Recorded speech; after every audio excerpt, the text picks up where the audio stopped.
எங்களுடைய குலை தெய்வம் கேப்டன் இருக்கும் திசை நோக்கி வணங்கி என்னுடைய உரையை ஆரம்பிக்கிறேன். என்னுடைய பேச்சில நிறைய இருந்தா எடுத்துக்கீங்க, குறை இருந்தா மன்னிச்சுக்கீங்க.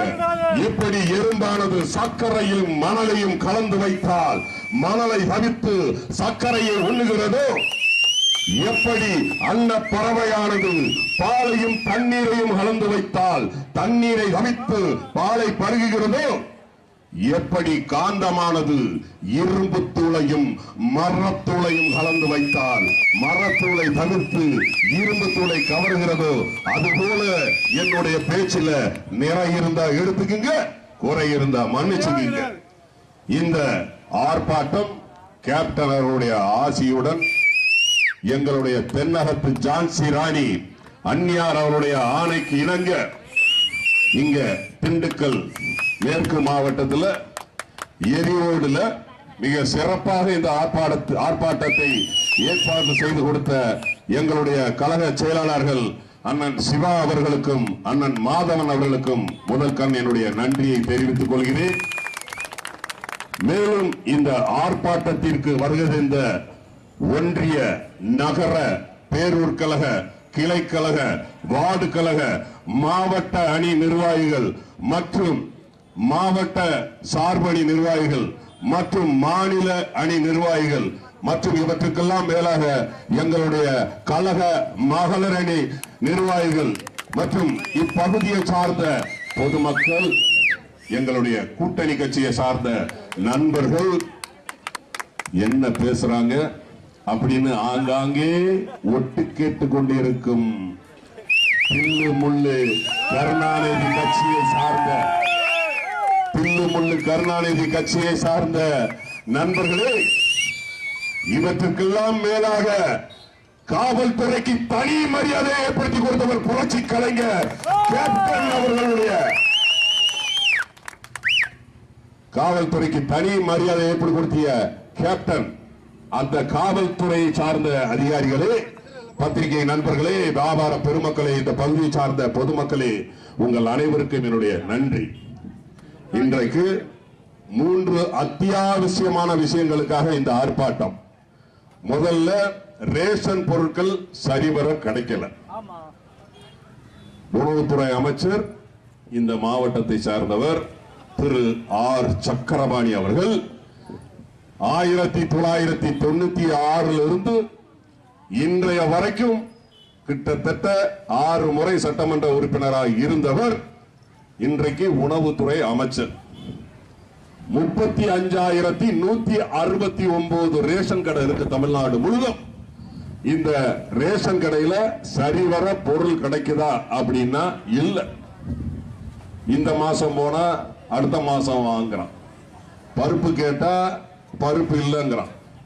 பாமாயில் ஆயில் கேட்டா ஆயில் இல்லங்கிறான். சுகர் மட்டும் இருக்கு, சர்க்கரையை மட்டும் வாங்கிட்டு போங்கிறான். சர்க்கரை வச்சு சாப்பிட முடியுமா? சோறு பொங்கி சாப்பிட முடியுமா? இதெல்லாம் ஏன் உங்க கண்ணுக்கு தெரியல திரு சக்கரபாணி அவர்களே? நீங்க தானே உணவுத்துறை அமைச்சர். இல்ல பொங்கலுக்கு நீங்க பொருள் கொடுத்தீங்களே, எப்படி இருந்துச்சு அந்த பொருள் திரு சக்கரபாணி அவர்களே? போன வருடம் நினைக்கிறேன். எப்படி இருந்தது அந்த பொருள்? பூச்சியாக அந்த சர்க்கரை, அந்த பாயாசம் கூட அந்த வெள்ளம் எவ்வளவு மட்டமா இருந்தது. இப்படி ஒரு தொகுப்பு பொருளை நாங்களா கேட்டோம்? நீங்க தானே கொடுத்தீங்க. இந்த வருஷம் ஏதோ பணமா கொடுத்துட்டாங்க. என்னமும் போங்க, எப்படியும் போங்க அப்படி. ஏன்னா இவங்க மக்களுக்கான அரசே கிடையாது. திராவிட முன்னேற்ற கழகம் கொள்ளை அடிக்கிற அரசு. எந்த ஒரு திட்டத்தை கொண்டு வந்தாலும் அவங்களுக்கு அதுல லாபம் வர்றதான்னு பார்ப்பாங்க. அப்ப இந்த மாவட்டத்தை சார்ந்த அமைச்சர் அவர்கள் ஏன் ரேஷன் பொருளை சரியா கொடுக்கல கேட்டா டெண்டர் விடலங்கிறாங்க. நீ டெண்டர் விட வேண்டியதானே? இதை விட உனக்கு வேற என்ன? வார்த்தையில சொன்ன வழக்கு, சைகையில சொன்ன வழக்கு கிடையாது. ஐபிசி 511. இதை விட உனக்கு என்ன வேலை? உனக்கு ஸ்டாக் இல்லன்னு தெரியுதுல்ல? ஸ்டாக் இல்லன்னு தெரியுதுல்ல? அப்ப அந்த ஸ்டாக் டெண்டர் விடணும்ல? உனக்கு என்ன வேலைங்க? அதை செய்யணும்ல. உனக்கு தான் அந்த வேலையை விட்டு நடிகைகளை பார்க்கிற வேலையா இருக்க. ஏன் நான் சொல்லலப்பா, பத்திரிக்கை சொல்லுதுப்பா. நான் சொல்லல, எல்லாத்துக்கும் ஆதாரத்தை வச்சு தான் பேசிட்டு இருக்கோம். நீ எங்க வேணாலும் போ, பெயில்னு ஒண்ணு இருக்கு, ஜெயிலுன்னா பெயில்னு ஒண்ணு இருக்கு. கேப்டன் எங்களை அந்த மாதிரி தான் வளர்த்திருக்கிறாரு. ரைட்னா ரைட்டு, தப்புனா தப்பு, வெட்டு ஒண்ணு துண்டு ரெண்டு. ஏன்னா மக்களுக்கு உனக்கு என்ன செய்யற வேலையை விட்டு வேற என்ன வேலை உனக்கு? நீ அதை சரியா செய்ய வேண்டியது தானே. அரிசி இல்ல, பருப்பு இல்ல, அப்ப அந்த டெண்டரை முதல்ல விட்டுருக்க வேண்டியது தானே. ஏன் விடல? டாஸ்மார்க்ல சரக்கு இல்லைன்னா மட்டும் உடனே சரக்கை இறக்க தெரியுதுல உனக்கு. டாஸ்மார்க்ல சரக்கு இல்லைன்னா உடனே இறக்க தெரியுது இல்ல சரக்க. அப்ப மக்களுக்கு ஏன் அரிசி பருப்பை ஏன் கொடுக்க மாட்டுக்க? டெண்டர் விடலங்கிறாங்க. அங்க 1008 காரணத்தை வேற சொல்றாங்க. அப்போ மக்கள் நீங்க தான் இதை யோசிக்கணும். 40 எம்பி கிடைச்சிட்டு விக்கிரவாண்டி இடைத்தேர்தலில் ஜெயிச்சிட்டு இப்ப மக்களுக்கு அவங்க கொடுத்த பரிசு இந்த மின் கட்டண உயர்வு. இந்த மின் கட்டண உயர்வு கேட்டா அதிமுக மத்திய அரசோட உதய மின் திட்டத்தில் கையெழுத்து போட்டுச்சு அப்படின்னு சொல்லிட்டு சொல்றாங்க. உதய மின் திட்டம்னா என்ன? 80,316 கோடி இருந்த கடனை இன்னைக்கு 1,20,000 கோடியா ஆக்கியிருக்காங்க திராவிட முன்னேற்ற கழகம். அந்த உதய மின் திட்டத்தில் அவன் 4-5 பரிந்துரை பண்றாங்க. நீ அந்த பரிந்துரையை ஏன் செய்யல? அந்த கடனை மின் உற்பத்தி பகிர்மான கழகம் 70% அடைக்கணும், 30% மத்திய அரசு அடைக்குதுன்னு சொல்றாங்க. நீங்க ஏன் அந்த கடனை அடைக்கல? ஒரு யூனிட் உற்பத்தி செலவை நீங்க என்ன செலவு பண்றீங்களோ அதை நீ மக்கள்கிட்ட வாங்குன்னு சொல்றாங்க மத்திய அரசு. பக்கத்துல கேரளாவில், ஆந்திராவில், ஒரிசாவில், குஜராத்ல 6 ரூபாய் 5 ரூபாய்க்கு பண்ணிக்கிட்டு இருக்கிறத நீ ஏன் 8 சொச்சத்துக்கு வாங்குற? ரூபாய் 8 சொச்சத்துக்கு ஏன் நீ வாங்குற? அதுலயே 2 ரூபாய் சொச்சம் அதிகமா கொடுத்து வாங்குறிய. ஏன் வாங்குற? இன்றைக்கு தமிழ்நாட்டில் ஒரு 5 கம்பெனி அந்த மின் கொடுக்கறாங்க, விலைக்கு கொடுக்கறாங்க. மதுரை கார்பரேஷன் இப்படின்னு ஒரு 4-5 கம்பெனி கொடுக்கறாங்க. அதுல அதிகமா விலை கொடுத்து வாங்குறாங்க. ஏப்ரல் மேல காற்றாலையும் சோலாரும் கொடுக்கிற அந்த யூனிட்டை வாங்க வேண்டியதான 3 ரூபாய்க்கு கொடுக்கறான்ல, நீ அதை வாங்க வேண்டியதானே. அதையே நீ வாங்க மாட்டுக்க. அதை விட்டுட்டு தூத்துக்குடி அனல் நிலையத்தில் நிலக்கரியில செய்யற அந்த மின்சாரத்தை 5 சொச்சத்துக்கு வாங்குற. அப்ப உதய மின் திட்டத்தில் என்ன சொல்றாங்க? உன்னுடைய உற்பத்தி செலவை, ஒரு யூனிட்டுக்கான உற்பத்தி செலவை நீ மக்களிடம் வசூல் பண்ணிக்கன்னு சொல்றாங்க. நீ ஏன் அதை செய்ய மாட்டுக்க? அடுத்து என்ன சொல்றாங்க? இது ஒரு முக்கியமான ஒரு விஷயம். ஃபீடர், அதாவது வீட்டுக்கு போற மின்சாரத்தை, தொழிற்சாலைக்கு போகக்கூடிய மின்சாரத்தை, விவசாயத்துக்கு போகக்கூடிய மின்சாரத்தை தனித்தனியாக பிரிச்சு கொடு. ஏன் செய்ய மாட்டேங்க? ஏன் செய்ய மாட்டேங்க? அதே போல இன்றைக்கு விவசாயத்துக்கு உபயோகப்படுத்துற அந்த மோட்டார் எல்லாம் குறைஞ்ச சக்தியில் இருக்கு. அதை கூடுதல் சக்தியை உருவாக்கி அதுல நீங்க மின்சாரத்தை சேகரிக்கணும்ல, அதுவும் கிடையாது. இன்றைக்கு பாத்தீங்கன்னா இந்த அரசாங்கம் ஆட்சிக்கு வந்த உடனே அவங்க 2-3 முறை மின்சாரத்தை உயர்வு ஏத்திட்டாங்க. அதாவது கடந்த வருஷத்துக்கு முந்தின வருஷம் 11/9/2022 கட்டண உயர்வு 26.73%, 200 யூனிட் வரை அவங்க வைத்திருக்கிறாங்க. 300 யூனிட் வரை 15.30% அவங்க ஏத்தி இருக்கிறாங்க. 400 யூனிட்டுக்கு 295 ரூபாய் 7.94% ஏத்தி இருக்கிறாங்க. இப்படியே ஒரு 900 யூனிட் வரை 1130 ரூபாய் 35% ஏத்தி இருக்கிறாங்க. இது எப்போ? 11/9/2022. இப்போ 15 ஜூலை மாசத்துல இந்த ஐயா மாண்புமிகு முதலமைச்சர் ஸ்டாலின் அவர்களே, உங்களுக்கு நேரம் நல்லா இருக்கு, நல்லா இருக்கு.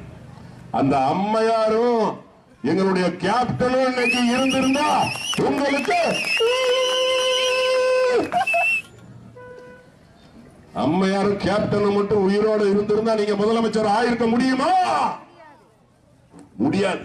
உங்களுக்கு நேரம் நல்ல நேரம். இந்த முதலமைச்சர் அன்னைக்கு காலை உணவு திட்டம் அப்படின்னு ஒண்ணு அறிவிச்சிட்டு பின்னாடி ஒரு ஆப்பையும் வைக்கிறார்.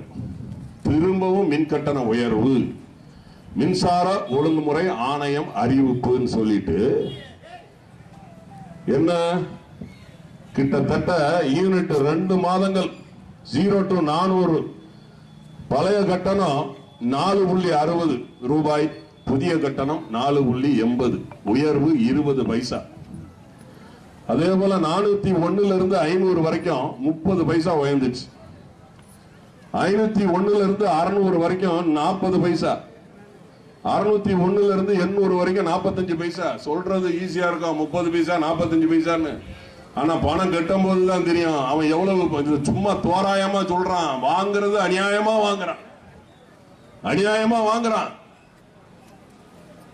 அவன் 221 தேர்தல் அறிக்கையில ஒண்ணு சொன்னாங்க.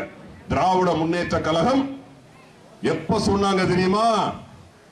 8/3/2021 13/3/2021 505 தேர்தல் அறிக்கையில சொன்னாங்களே. அந்த தேர்தல் அறிக்கையில மாதம் மாதம் மின் கட்டணம் கணக்கு எடுக்கப்படும் ஒரு தேர்தல் அறிவிக்கையை சொன்னீங்கல்ல? சொன்னீங்க. செஞ்சீங்களா? செஞ்சீங்களா? நீங்க மாதம் மாதம் ஸ்லாப்ப கொடுத்தீங்களா? நீங்க தேர்தல் அறிக்கையில சொன்னீங்களே, பொய்யான வாக்குறுதிகளை ஏன் கொடுக்கறீங்க? வெட்கமா இல்ல? பொய்யான வாக்குறுதியை எடுத்து ஏன் ஓட்ட நீங்க வாங்குறீங்க? மகளே, நீங்க இதை புரிஞ்சுக்கணும் மகளே. அன்னைக்கு சொன்னீங்கல்ல, ஏன் மாதம் மாதம் ஸ்லாப் கொடுக்கல? மாதம் மாதம் இப்ப கொடுக்க வேண்டியதானே? நீங்க மாதம் மாதம் மின் கட்டணம் கேட்க வேண்டியதானே, கொடுக்க வேண்டியதானே? இதை விட ஒரு பெரிய கேவலம் என்ன தெரியுமா? அந்த துறையில கொண்டு போய் ஊழல் வழக்கில் சிக்கிய செந்தில் பாலாஜி அவர்களை மின்சாரத்துறை அமைச்சர் ஆக்கினார். இவர் இவங்க தான் அவன் மேல வந்து வழக்கே போட்டது. கண்டக்டர் வேலை, அந்த வேலை, இந்த வேலைக்கெல்லாம் இவர் நிறைய பணம் வாங்கிட்டார் சொல்லி வழக்க போட்டது நீங்க தானையா? திமுக தானே வழக்கு போட்டுச்சு. அப்படி போட்டு இவரை மின்சாரத்துறை அமைச்சரா ஆக்கினாங்க. இன்னைக்கு என்னாச்சு? புழல் ஜெயில இருக்கிறாரு, கேரட் அல்வா நல்லா சாப்பிட்டு இருக்காரு, ஆனா உடம்பு சரியில்லைன்னு சொல்லி ஹாஸ்பிட்டல் இருக்காருங்கிறாங்க. அவரு இந்த மின் மீட்டர் வாங்கினதுல 4500 கோடி ரூபாய் ஊழல். எல்லாமே ஆதாரத்தோட தான் பேசுறோம். நாங்க தேசிய முற்போக்கு திராவிட கழகத்துடைய தொண்டர்கள் எப்படி எங்க கேப்டன் ரமணா திரைப்படத்துல புள்ளி விவரமா சொல்லுவாரோ அதே மாதிரி நாங்க புள்ளி விவரமா தான் சொல்லுவோம். இது பொய் கிடையாது, உண்மை. உண்மை.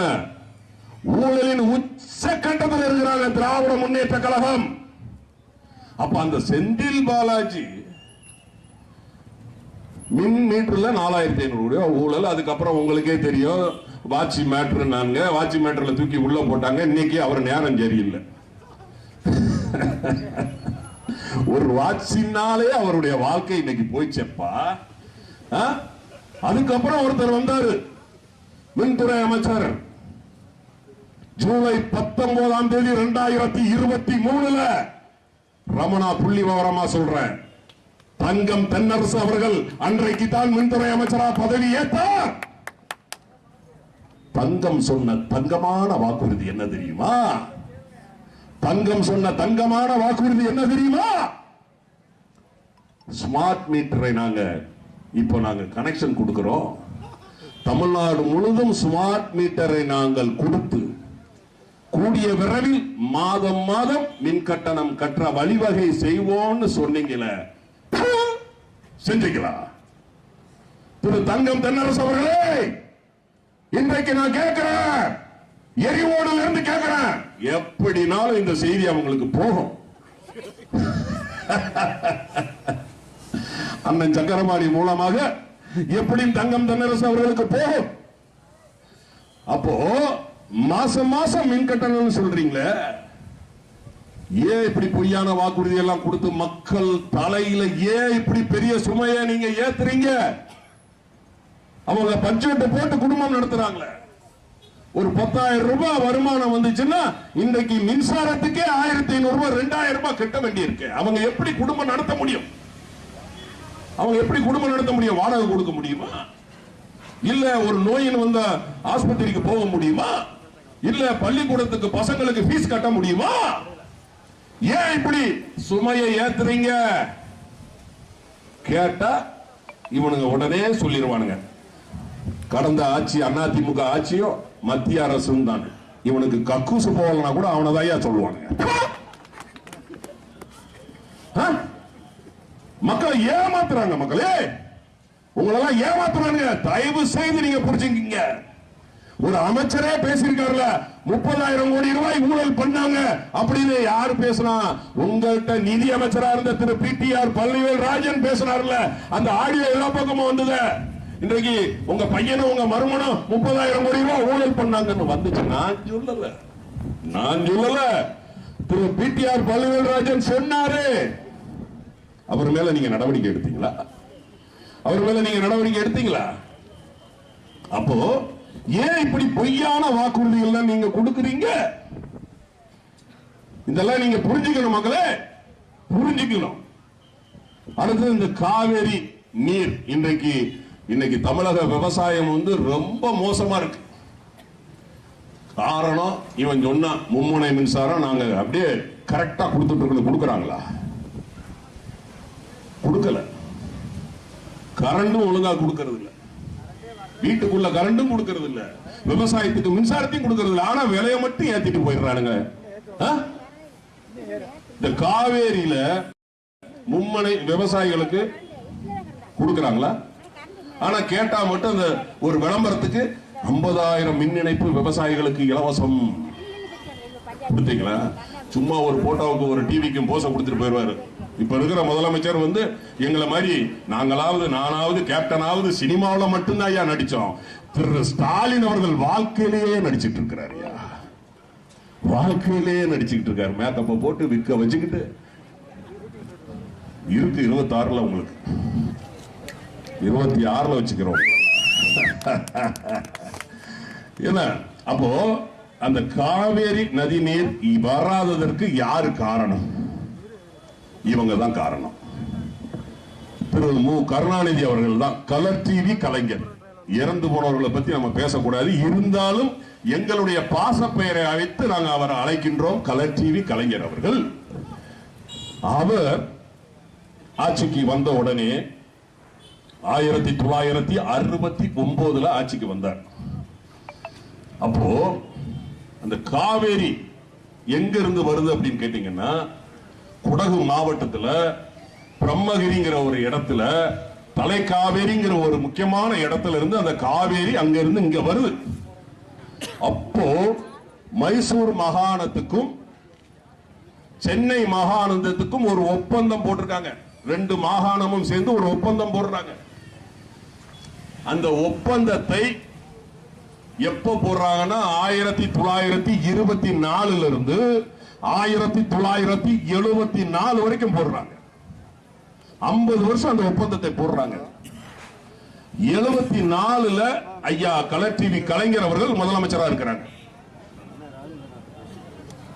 ஐயா கலர் டிவி கலைஞர் அவர்கள் முதலமைச்சராக இருக்கும்போது அந்த ஒப்பந்தத்தை ரினிவல் பண்ணணும். பண்ணல. ரினிவல் பண்ணணுமா வேண்டாமா? இப்ப நம்ம ஒரு வீட்டுல இருக்கிறோம்னா ஒரு அக்ரிமெண்ட் போடுறோம், ஒரு வாடகைக்கு இருக்கும், 11 மாசம் நம்ம அக்ரிமெண்ட் போட்டோம்னா அடுத்த ஒரு அக்ரிமெண்ட் நம்ம ரினிவல் பண்ணணும்ல. ஏன் நீங்க பண்ணல?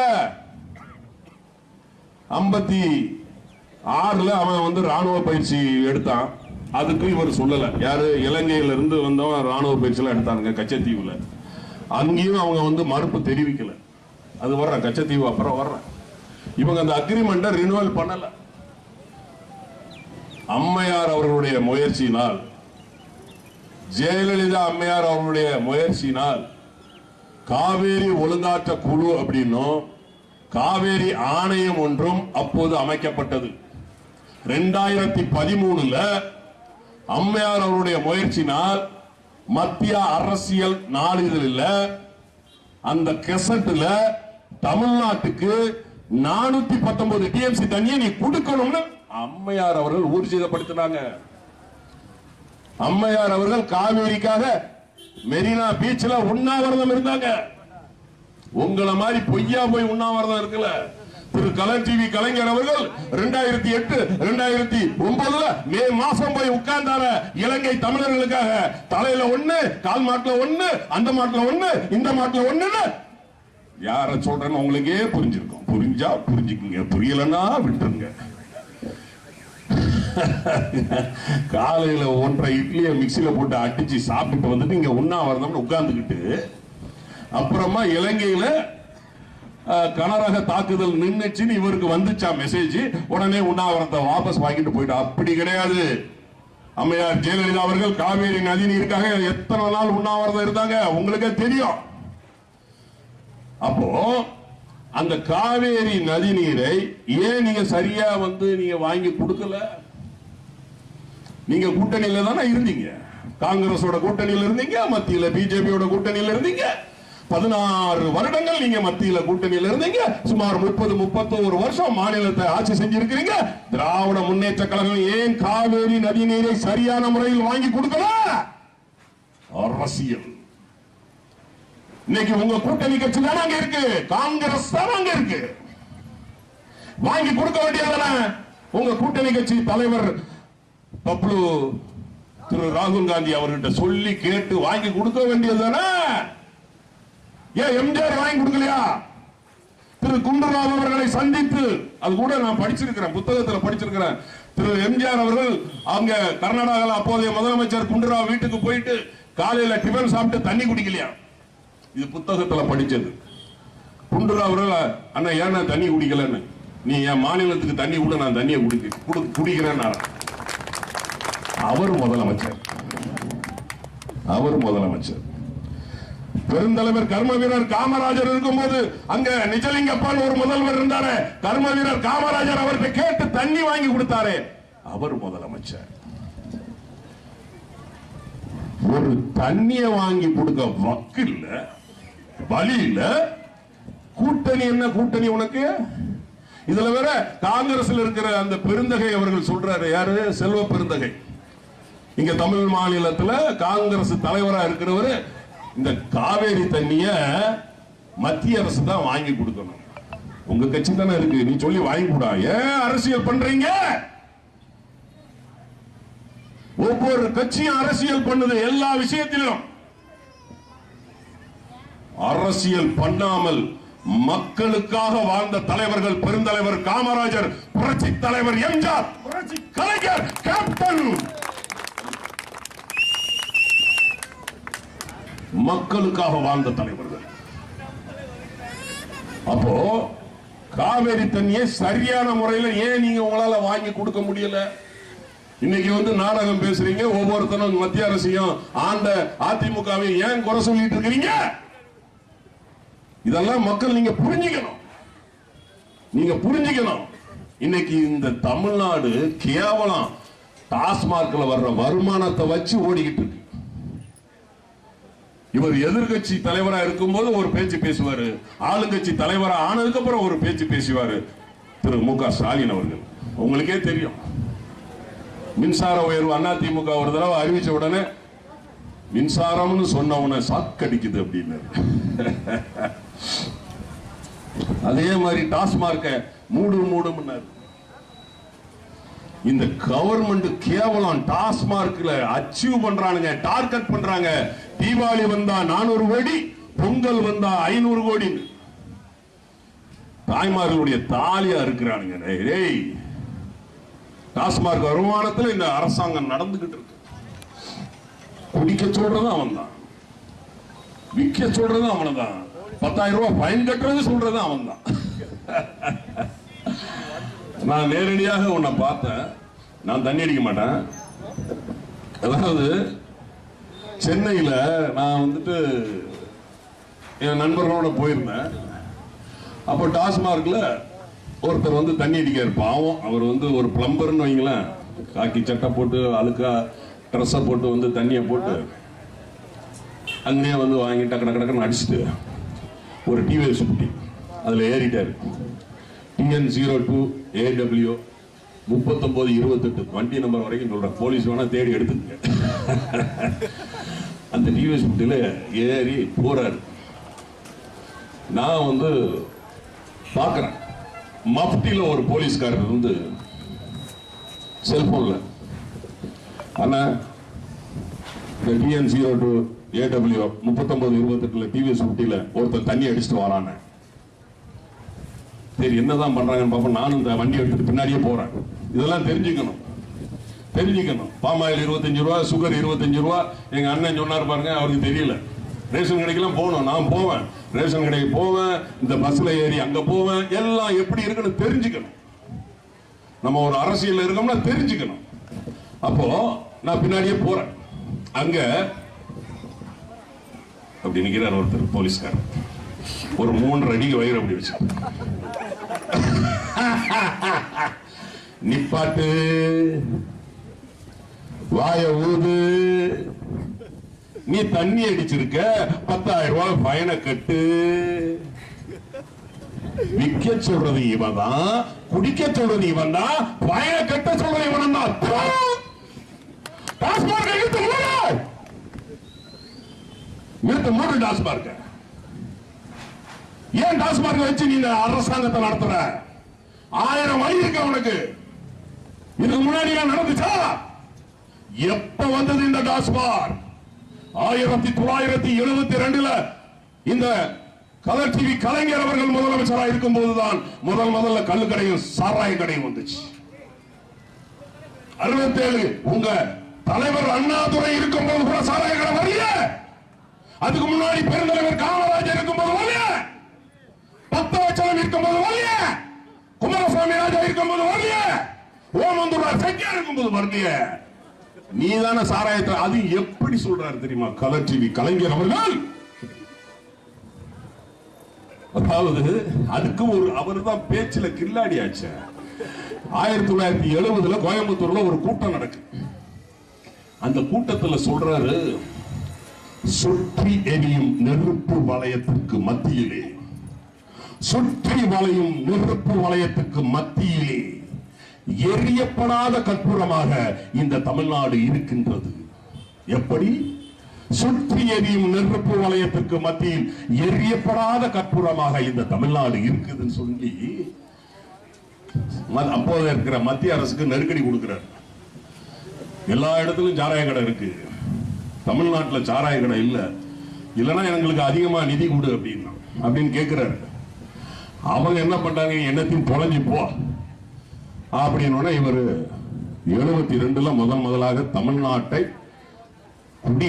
குடிகார நாடாக மாத்தின பெருமை திரு கலர் டிவி கலைஞர் அவர்களுக்கு சாரும். அப்புறமா 1983 மே 23 புரட்சி தலைவர் எம்ஜிஆர் அவர்கள் இந்த சாராய கடையில பாக்கெட் சாராயமா ஏற்பாடு பண்ணி கொடுத்தாரு. அதுக்கப்புறம் சாராய கடையை டெண்டர் விட்டாங்க, பாட்டில்ல சாராயம் வந்தது. அதுக்கப்புறம் 1991 டாஸ்மார்க் அப்படின்னு வந்துச்சு. தமிழ்நாடு வாணிப கழகம், தமிழ்நாடு ஸ்டேட் கார்பரேஷன். அதுல இன்னைக்கு பாத்தீங்கன்னா 43 கணக்குகள் இருக்கு. 6800 ஒயின் ஷாப் இருக்குங்க தமிழ்நாடு முழுதும்.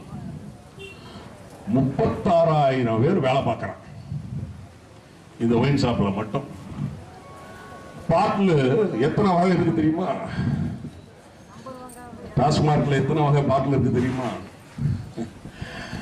குறைந்த வகை சரக்கு 43, நடுத்தர வகை சரக்கு 49, உயர்ந்த வகை சரக்கு 128, 35 வகை பீர், 13 வகை ஒயின்.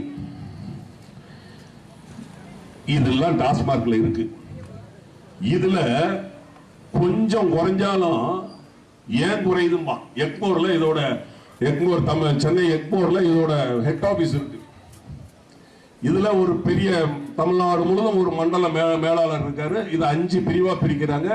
திருச்சி, மதுரை, கோயம்புத்தூர், சேலம், சென்னை அப்படின்னு 5 மண்டலமா பிரிக்கிறாங்க. ஒரு 32 வருவாய் மேலாளர் இருக்கிறானுங்க. இவங்களுக்கு வேலையே சாராயத்தை அனுப்புறது, காசை வாங்குறது. இதுல பாட்டிலுக்கு 10 ரூபா வேற அடிச்சாங்க. அது 10 ரூபா செந்தில் பாலாஜி, அது உங்களுக்கும் தெரியும். 10 ரூபா பாலாஜி. அப்புறம் 12 மணிக்கு கரண்ட் போச்சு.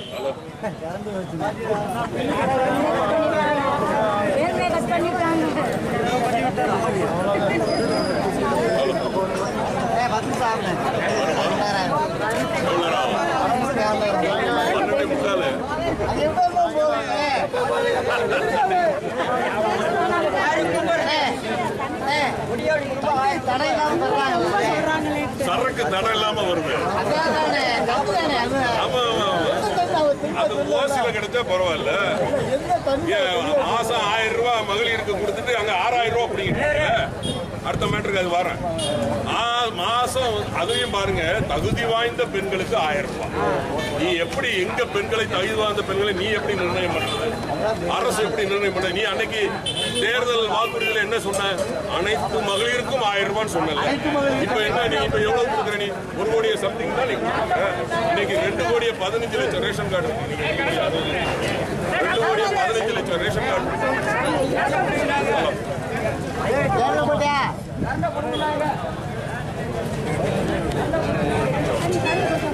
கூலிங் வேணும்.